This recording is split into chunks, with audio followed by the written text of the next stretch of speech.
This hot and dry weather can be downright uncomfortable, but it's also difficult for birds to deal with the conditions. Barb joins us live from For the Birds in De Pere. Good morning, Barb. Good morning, Rachel. How are you doing? I'm good. So how are our little feathered friends dealing with this heat? They can get pretty well baked, and that's why I urge people just to find some kind of a dish, something to put some water out. You could just set it on the ground, even a glass dish. Setting it out on the ground gives them a place to bathe, to get a drink. And I gotta say that there's a lot of animals moving around right now looking for water, from groundhogs, foxes.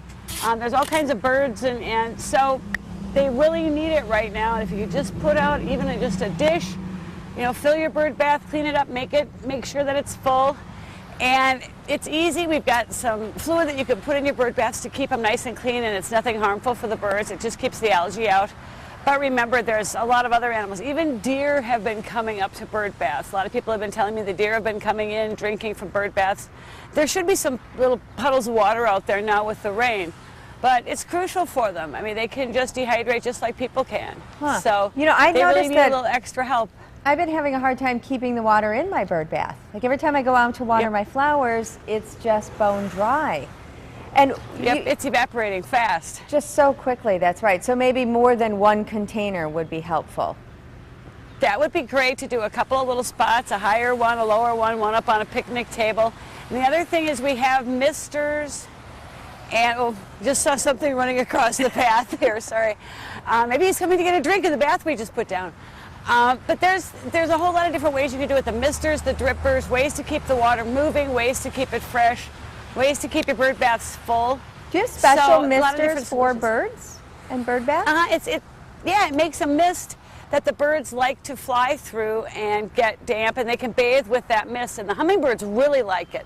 The hummingbirds will actually fly into it and hover in that mist that the item makes. Cool. It's really, and they're reasonably priced. I think they're like $19.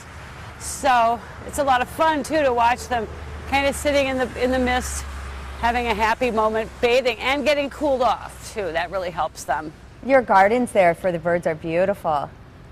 Well, it's a little informal, but we have fun. This is our little fairy garden right out here, and it's just too much fun. We have the little fairy houses, and then we've got the bird feeders up on top, so there's all kinds of layers of activity happening. And I think that was a little mole that ran over before, and they actually have been coming in trying to get to the water dishes and the little fairy swimming pools that we have over here. So it's a lot of fun. It's a neat place. It's called For the Birds. It's in De Pere. If you haven't been, as you can see, it's a place to go and check it out. Even take the kids maybe and check out the fairy gardens. Barb, thanks so much. Yeah, that's fun. We will talk to you again next hour. See you in a bit.